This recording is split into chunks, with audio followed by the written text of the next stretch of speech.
you're doing a lecture here tonight, and in the wake of you coming here, we had, which was maybe foreseeable on Twitter, people are saying like old comments of yours surface. The one about the lipstick and the woman. Yeah, that's a good comment, lipstick. Yeah. What the hell do people think lipstick is for? You know, that's such a dismal and idiotic criticism. The idea that lipstick and makeup has nothing to do with sexual attractiveness, if you believe that, you're an idiot. And so I don't mind restating that quite vociferously. And is there a place for that in the workplace?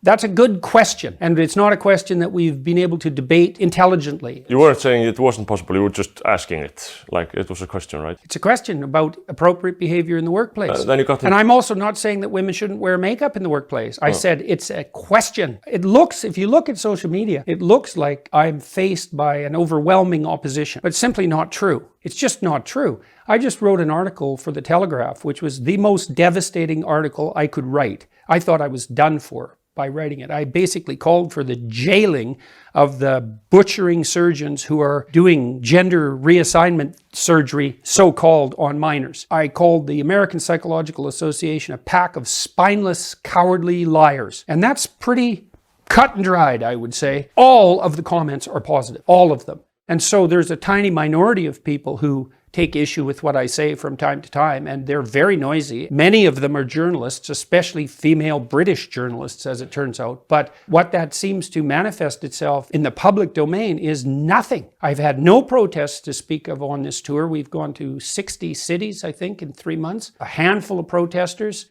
a couple of newspaper articles dragging up mostly old lies, and all the rest of it is tens of thousands of people who are trying to put their life together and who are very civil, positive, not particularly interested in polarizing political discussion.